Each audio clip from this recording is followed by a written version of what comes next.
Para, escuta e pensa. Temporada 1, episódio 4. Hume e os limites da razão.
Olá, reparaste na letra da música? Fala de correr sobre a água e de estados de espírito que nos levam a dizer palavras que outro dia já não significam nada. Bom, isto pode parecer estranho, mas tudo isso tem a ver com David Hume, como irás ver lá mais para a frente. Agora é tempo de a filosofia ir ao cinema. Não no sentido literal, infelizmente. Vamos apenas falar um pouco de cinema. No outro dia estava a passar na televisão um filme sobre uma extraterrestre loira e bonita que estava a integrar-se no estilo de vida dos humanos. A extraterrestre era muito inteligente e a sua mente funcionava como um computador poderoso. Processava a informação muito rapidamente, ou seja, tinha um ritmo de aprendizagem elevadíssimo, à medida que ia tendo a experiência das coisas e ia contactando com o nosso mundo. O filme, cujo nome não me lembro, não era nada especial. Mas houve uma cena que me chamou a atenção. A dada altura, ela, curiosa, está quase a pegar nas brasas de uma lareira com as mãos.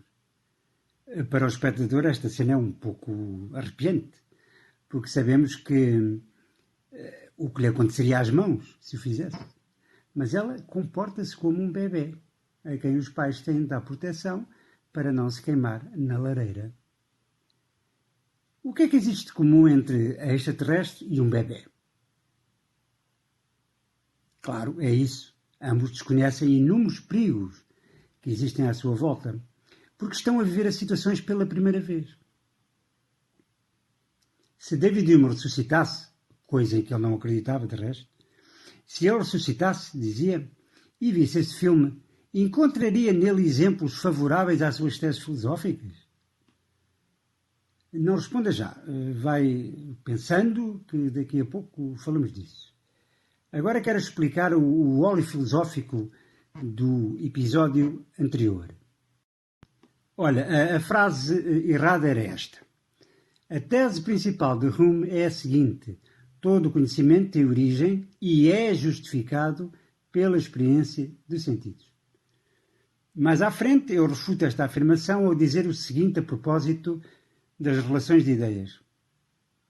Daqui decorre, disse eu, que segundo Hume, nem todos os conhecimentos têm origem diretamente na experiência, nem são, portanto, justificados por ela. A prova disso é a existência de verdades a priori, as relações de ideias. Estas afirmações são inconsistentes, ou seja, não podem ser ambas verdadeiras ao mesmo tempo. Mas porquê é que a frase errada é a primeira e não a segunda? Porque se a primeira estivesse certa, tudo o que digo sobre a distinção entre relações de ideias e questões de facto teria de estar errado.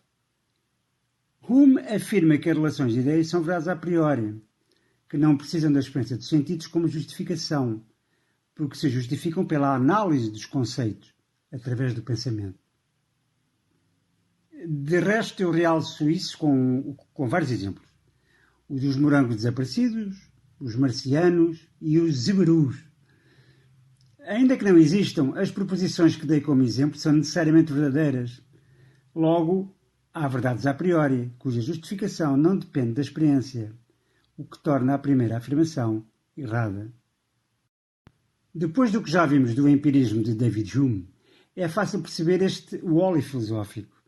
De facto, Hume defende que a nossa mente está baseada na ciência e vai ficando preenchida à medida que vamos tendo a experiência do mundo, através de sentidos. Como eu afirmava naquela analogia com os computadores, a nossa mente é um programa poderoso que só processa informação e adquire conhecimento à medida que os dados lhe são introduzidos na sequência da experiência de sentidos. O que nos leva de volta ao filme da extraterrestre loira e bonita. Também a mente dela, apesar de ser tão poderosa, apenas processa e adquire informação à medida que vai tendo as experiências. Por isso se comportou como um bebê. Esteve quase a ficar com as mãos todas queimadas por pegar nas brasas da lareira. Veria Hume alguma coisa a favor, aqui neste exemplo que vimos agora, a favor das suas teses? É claro que sim. Está implícita no filme a teoria da mente como uma tábua rasa. Pelo menos em relação ao exemplo da lareira. Mas atenção, os sentidos apenas registram impressões do mundo exterior, não as interpretam, digamos. Faz-me lembrar um outro filme, Relatório Minoritário, em que existem uns seres com poderes especiais que lhes permite ver imagens do futuro, antecipando assim crimes que vão ser cometidos. Ora, há depois uma brigada especial que interpreta as imagens fornecidas e descobre onde vai ser cometido o crime, conseguindo dessa forma impedir que ele seja cometido. Ora, se tomarmos as imagens fornecidas pelos seres que adivinham como sendo sentidos e a brigada como a razão humana, temos aqui outra analogia sobre o papel e os limites dos sentidos. Hume gostaria desta analogia, porque também ele defende que as nossas previsões para o futuro são justificadas pelas experiências do passado. Esta ideia é crucial e vale a pena repeti-la, neste caso para a visão. Os sentidos apenas veem, não interpretam. Eu vou dizer, os sentidos apenas veem, não interpretam. É como se a visão fosse uma máquina fotográfica que registra momentos concretos, sem estabelecer conexão alguma entre eles. Chegamos ao epicentro de um dos dois problemas filosóficos que Hume trouxe para a filosofia na sequência das suas teses empiristas sobre a origem do conhecimento. O outro problema filosófico é o problema da indução, que abordaremos daqui a pouco. Centremos agora no problema da causalidade. Mais uma vez, Hume propõe um par de conceitos, outra vez o número 2. Olha, eu vou fazer como ele e dar dois grupos de exemplos de proposições para analisarmos. Ok? As duas primeiras são: 1. O sol brilha e a pedra está quente. 2. O sol aquece a pedra. Agora as outras. 3. A pedra atinge o vidro e o vidro parte-se. 4. A pedra partiu o vidro. No que diz respeito ao conteúdo, é óbvio que 1 e 2 se assemelham, assim como 3 e 4. 1 e 2 têm a ver com o sol e a pedra, 3 e 4 com o vidro que se parte. Mas haverá mais alguma semelhança? Sim, há. As proposições 1 e 3 descrevem acontecimentos. As proposições 2 e 4 estabelecem uma relação entre eles. Repara, quando digo o sol brilha e a pedra está quente, estou apenas a dizer que acontece uma coisa, o sol brilha, e a seguir acontece a outra, a pedra está quente. O mesmo acontece com o outro exemplo. A pedra atinge o vidro e o vidro parte-se. Ou seja, temos aqui de novo a descrição de dois acontecimentos. Um acontece antes, a pedra atinge o vidro, e o outro depois, o vidro parte-se. Repara que em momento algum detectamos nestas frases a insinuação sequer de que o que acontece antes é a causa do que acontece depois. Apenas que um acontece antes e o outro depois. É como se fossem fotografias, uma tirada antes e a outra depois. Este é o problema filosófico da causalidade, discutido por David Hume. Recordo que ele defendeu que todos os nossos conhecimentos sobre o mundo se baseiam na experiência. Ora, uma das ideias que usamos com mais frequência é a ideia de causalidade. A é a causa de B. A questão é, onde fomos buscar tal ideia? Como acabámos de ver, não fomos buscar a ideia à experiência. Bom, mas será que existe em nós mesmo antes da experiência? Não pode ser, porque nada existe na nossa mente antes da experiência dos sentidos, diz Hume. A tal ideia da tábua rasa, lembras-te? Pois bem, de onde vem então a ideia de causalidade que estamos permanentemente a usar no nosso dia-a-dia? É o hábito, responde Hume. Eu repito porque isto é muito importante. É o hábito. O que acontece é o seguinte. Em primeiro lugar, os nossos sentidos externos observam acontecimentos que ocorrem sempre conjugados entre si, ou seja, A e B. Conjunção constante na designação de Hume. O que significa o seguinte, um conjunto de dois fenómenos que os sentidos captam sempre associados, um antes e o outro imediatamente a seguir. É conjunção porque ocorrem A e B. E é constante porque tal se tem verificado sempre. Exemplos de conjunções constantes captadas pelo sentido. O sol brilha e a pedra está quente, ou a pedra atinge o vidro e o vidro parte-se. Depois, num segundo momento, um sentimento interior adquirido pelo hábito leva-nos a inferir uma conexão necessária entre A e B. O sol aquece a pedra ou a pedra partiu o vidro. É, portanto, uma associação dos fenómenos em termos de causa e efeito, produzida por um sentimento interior adquirido pelo hábito. Como se pode ver, para Hume a ideia de causalidade está sempre associada à de conexão necessária. A nossa mente funciona assim. Sempre que A ocorre, ocorre B. Logo A é a causa de B. Os fenómenos aparecem sempre associados entre si e, baseados no hábito, nós estabelecemos entre eles uma relação de causa e efeito. Ou seja, os sentidos não nos mostram a causalidade entre os fenómenos. Somos nós que a descobrimos, entre aspas, nele. Repara, nenhum objeto revela por aquilo que os sentidos captam, nem as causas que o produziram, nem os efeitos que dele irão aparecer. Hume socorre-se da personagem de Adão, o primeiro homem, o ser humano a existir, segundo o Antigo Testamento, para explicar isto. Sendo o primeiro homem e não tendo experiências anteriores com água, como iria Adão adivinhar que caindo ao mar poderia afogar-se? Não podia. Por isso, a ideia de correr na água, to run across the water, como refere a música com que iniciamos este episódio, faria todo sentido a Adão. Tal como pegar em brasas a arder não se afigura perigoso aos olhos da extraterrestre loira e bonita daquele filme de que te falei. Voltando à analogia com o cinema, que Hume não faz, claro, podemos dizer que os sentidos, a visão neste caso, veem imagens paradas ou fotogramas, sem ligação intrínseca entre si, uma e depois a outra. Quem liga, entre aspas, tudo numa sequência lógica somos nós, com base no hábito. É caso para dizer que os sentidos nos fornecem uma sucessão de imagens, mas quem faz o filme somos nós. Vamos agora ao outro problema filosófico levantado por Hume, o problema da indução. A indução, recordo-te, é um tipo de raciocínio em que nós, com base no que aconteceu no passado, fazemos generalizações ou previsões para o futuro. Por exemplo, na nossa vida passada, o Sol nasceu todos os dias.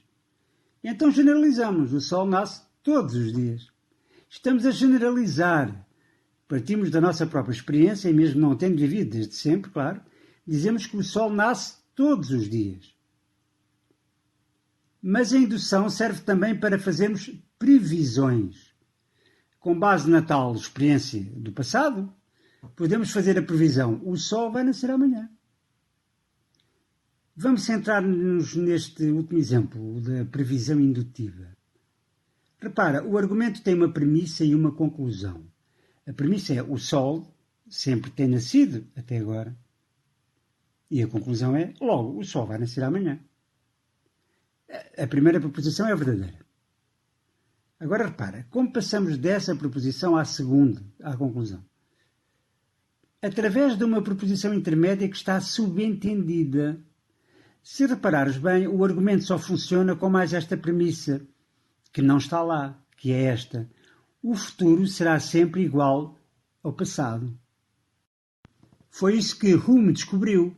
As nossas crenças indutivas baseiam-se no princípio da uniformidade da natureza.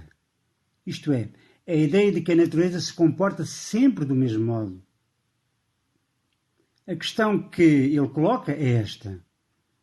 Será que podemos justificar esta crença, este princípio? Como formamos a ideia de uniformidade da natureza? A resposta é, de forma indutiva. Como até agora a natureza se tem comportado sempre do mesmo modo, concluímos que ela se irá comportar sempre assim. Mas há aqui um problema. É que queríamos justificar a nossa crença na indução, mas acabamos por recorrer a um raciocínio indutivo para a justificar. Ora, isso é usar como instrumento de prova o que queremos provar, o que é falacioso. Neste caso, a falácia designa-se petição de princípio, que é aceitar à partida o que era suposto ser a conclusão do argumento. Qual é a conclusão de Hume? A nossa crença na indução não tem, portanto, justificação racional válida. Quer isto dizer que a indução tem, então, uma justificação empírica baseada na experiência? Não, também não, porque a experiência é sempre relativa ao passado e ao presente, nunca ao futuro. Portanto, a proposição "o sol vai nascer amanhã" também não tem justificação empírica, porque não podemos ter a certeza de que a natureza vai continuar a funcionar como até aqui. Pode ser muito improvável que o sol não nasça amanhã, mas isso pode acontecer. O filósofo inglês Bertrand Russell explica isto com um exemplo curioso. Dia após dia, uma galinha acorda todas as manhãs com o seu dono a dar-lhe comida. Com base nisso, a galinha espera que no futuro se verifique exatamente o mesmo. Ao acordar, ter ali o seu dono a alimentá-la. Um dia acorda e o camponês torce-lhe o pescoço porque quer fazer um almoço especial para umas visitas importantes. Olha, também na música com que iniciamos este episódio, detectemos a mesma confiança no princípio da uniformidade da natureza. Dá para imaginar que a música é sobre alguém que terá dito qualquer coisa não muito agradável a outra. E tenta tranquilizá-la agora, dizendo-lhe para não se preocupar com as palavras que lhe disse, porque foi apenas um estado de espírito que, de certo, já terá passado no dia seguinte. Confia, portanto, em que a sua maneira de ser amanhã será como tem sido até aí, ou seja, diz as coisas na altura, mas depois passa-lhe. Adaptando isto à linguagem de Hume, poder-se dizer que a personagem da música confia no princípio da uniformidade da sua natureza, ou maneira de ser.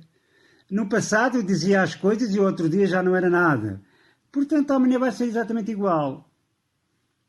É provável que a maneira de ser desta pessoa mude radicalmente de um dia para o outro? Olha, não sei. Talvez não. Mas é possível que isso aconteça? É, pois. Em conclusão, nunca poderemos fazer generalizações ou previsões inequivocamente verdadeiras utilizando a indução. Foi isto que Hume descobriu e que tem sido discutido pelos filósofos desde então.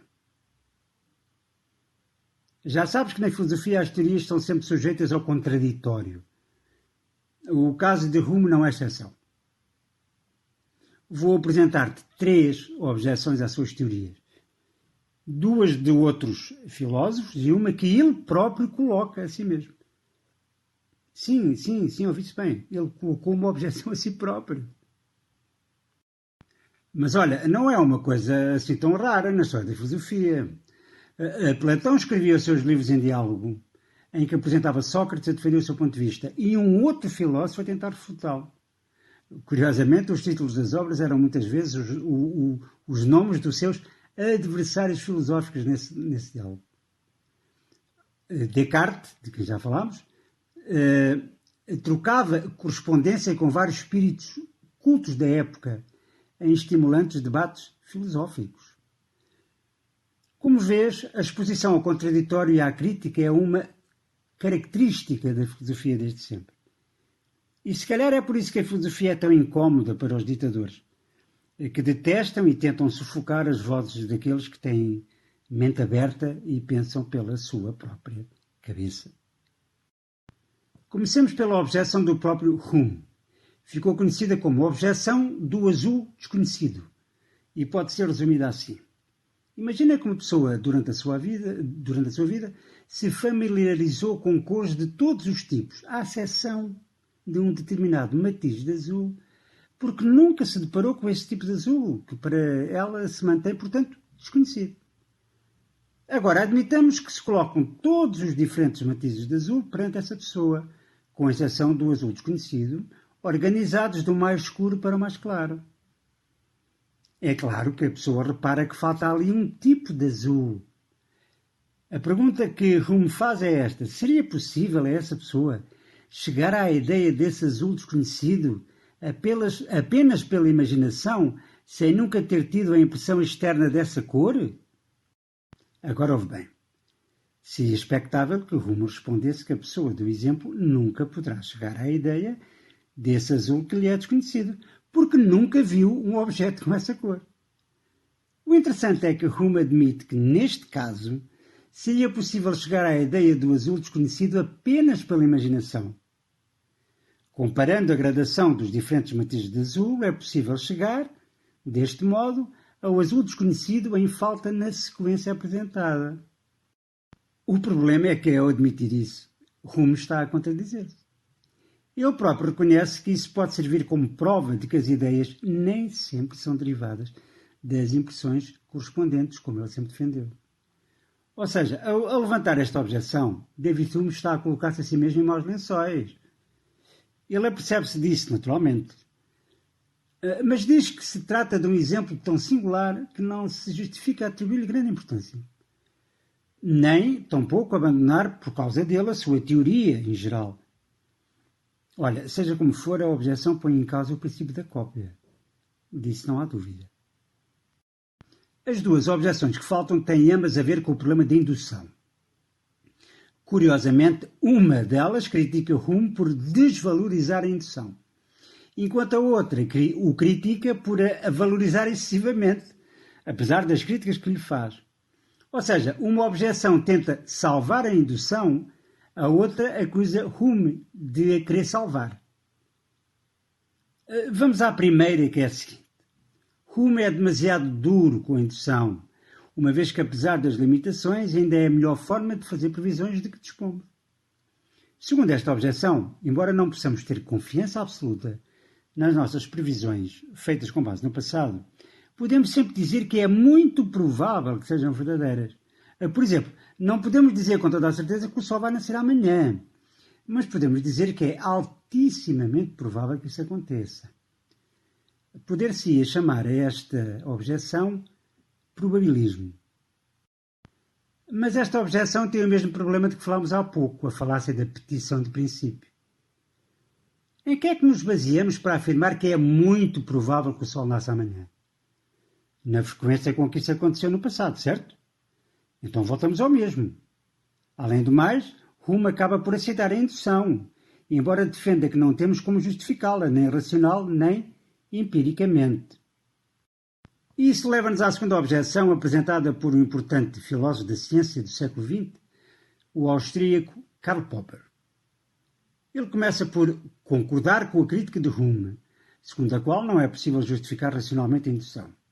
E concorda também com a crítica de que há no probabilismo uma circularidade. Até dá um exemplo que é curioso. Diz ele, é como se alguém afirmasse que os trovões são obra de Zeus e quando se lhe pergunta como é que sabes que Zeus existe? E a resposta fosse, não ouviste os trovões. Há aqui uma circularidade, como é óbvio. Popper critica por entender que ele, Hume, apesar de defender que não há justificação racional para a indução, acaba por a aceitar enquanto facto psicológico, ao dizer que é o hábito que nos leva a utilizá-la, embora com reservas. De facto, Hume defende que é o hábito que nos leva a utilizar e aceitar como verosímeis raciocínios, a causalidade, a indução, que não temos como justificar, nem empírica nem racionalmente, já que tal tarefa ultrapassa os limites da razão humana, que está confinada aos dados fornecidos pelos sentidos. Retomando o que disse há pouco, uma objeção afirma que Hume dá pouca importância à indução e devia dar mais. A de Popper afirma que Hume dá importância à indução, apesar das reservas, quando não devia dar importância alguma. Bom, estamos quase a chegar ao fim deste episódio e do tema da teoria do conhecimento. Resta-me fazer uma comparação final entre as filosofias de Descartes e Hume. E começo por fazer uma pergunta que se calhar já te ocorreu. Será Hume cético? É óbvio que não concorda com Descartes.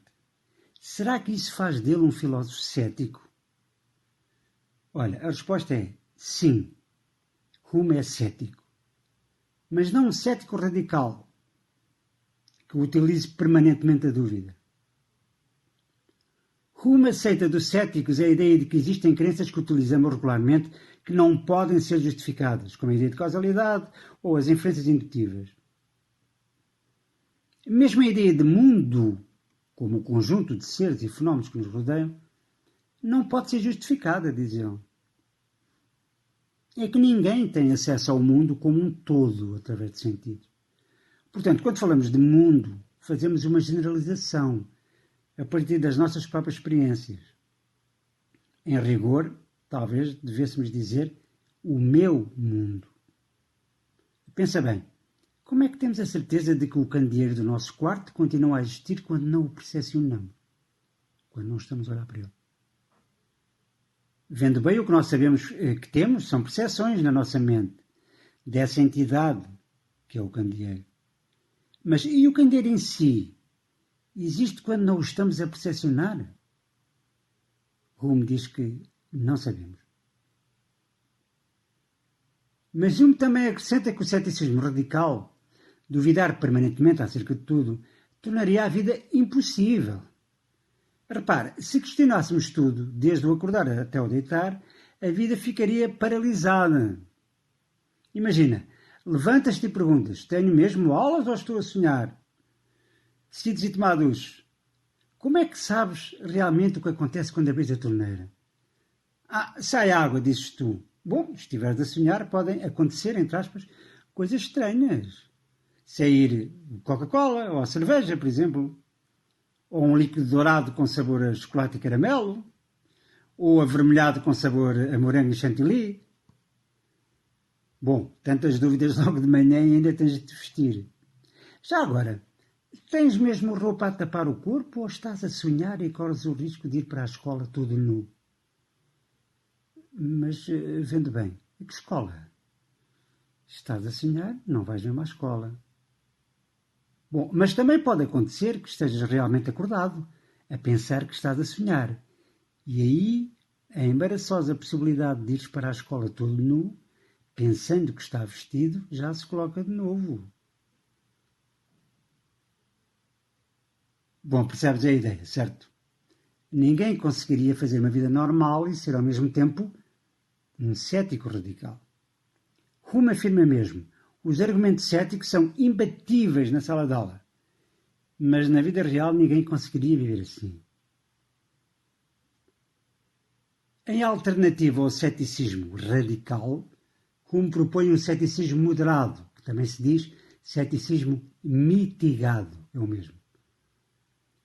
Ceticismo porque reconhece que muitas das nossas crenças não estão convenientemente justificadas e não são, portanto, conhecimento. Ou seja, o ceticismo não pode ser total e completamente refutado, já que os nossos limites naturais nos impedem de justificar muitas das crenças que utilizamos diariamente. A crença na uniformidade da natureza, na ideia de causalidade ou de indução, por exemplo. Mas o ceticismo dele é moderado porque entende que não devemos abandonar essas crenças intuitivas e que são as mais fortes que nós temos. Por exemplo, a crença de que existe um mundo real onde vivemos. É a nossa necessidade vital de acreditar e o instinto de sobrevivência que nos levam a não abandonarmos essas crenças para podermos pensar e agir no dia-a-dia. Termino com a posição de Hume acerca do cogito e da dúvida metódica de Descartes. Hume considera que Descartes seguiu um caminho errado que o conduziu a um beco sem saída. A dúvida radical e universal, portanto duvidar de tudo, defendida por Descartes é, segundo Hume, incurável. A utilizá-la, Descartes destruiu todo o edifício do conhecimento, não deixando pedra sobre pedra. Hume considera que a sua reconstrução é impossível. E porquê? É que Descartes duvidou não apenas das suas crenças, mas também das suas faculdades de conhecer. Por exemplo, quando afirma que poderá estar a ser enganado quando pensa que 2 mais 2 igual a 4. A questão é que ele precisa das capacidades de raciocínio sólidas e intactas para construir os argumentos que lhe permitam ir da certeza do cogito para outras verdades. Mas elas agora estão eternamente sob suspeita, levantada pelo próprio Descartes ao imaginar a hipótese de Jerônimo Livre. Esta suspeita é como um vírus incurável. Uma vez aceite, não há como nos livrarmos dela. Assim, Descartes está condenado a saber apenas que ele próprio existe, na melhor das hipóteses, diz Hume. Como verificaste ao longo destes 4 episódios, Descartes e Hume defendem filosofias muito diferentes. Não só nas suas teses, como é óbvio, mas também no percurso utilizado. Repara, Descartes começa pela questão da possibilidade do conhecimento e só depois se dedica ao problema da origem. Hume começa pelo problema da origem e, face às conclusões a que chegou, dedica-se ao problema da possibilidade do conhecimento. Pode até dizer-se que o ceticismo moderado de Hume é a consequência natural do seu empirismo.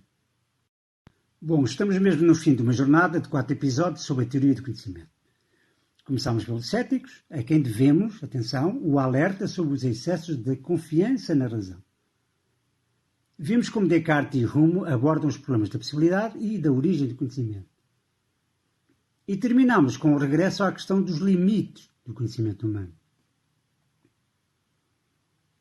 Certo que nem sempre fui tão claro quanto desejava, nem os exemplos terão sido sempre os melhores, os bem escolhidos. A fluência da locução também teve falhas, mas olha, gravei sempre ao primeiro take, para tentar manter a semelhança com a sala de aula. O lugar onde nós, professores, por vezes nos engasgamos, tropeçamos e temos lapsos e hesitações. Mas isto é mesmo assim. Mas quero dar-te os parabéns pela atenção que tiveste, sabendo eu que, em alguns casos, ouviste os episódios mais do que uma vez para tentar encontrar os Wallis. Se isto fosse um concerto rock, era agora que ouvimos palmas e frases de apoio ao teu desempenho. Yeah. Pretty neat. Pretty good. All right. Espera aí, o que é que faz aqui o Jim Morrison dos Doors? Veio felicitar-te, está visto? Claro que tu mereces. E não é todos os dias que se recebem elogios de uma estrela como o Jim Morrison. Estás de parabéns, ok? Mas eu estou intrigado. Será que ele percebeu que isto é uma aula? Bom, eu vou perguntar. Hi Jim, thanks for coming. But what are you doing here? This is a virtual class of philosophy, you know? All right. Hey, listen, man. Listen, man. I don't know how many of you people believe in astrology. Yeah, that's right, baby. I am a Sagittarius. The most philosophical of all the signs. But anyway, I don't believe in it. I think it's a bunch of bullshit, myself. Bom, estou mesmo surpreendido. Não estava nada à espera disto. E a justificação do Jim Morrison com a astrologia é curiosa. Até parece que adivinhou que no próximo episódio sobre filosofia da ciência Vamos falar, entre outras coisas, da resposta de Karl Popper a esta questão. Será a astrologia uma ciência? Para o Jim Morrison não deve ser, pois ele ainda agora disse que acha que isso são tudo tretas. Mas será que ele tem razão? Ou será a astrologia realmente uma ciência?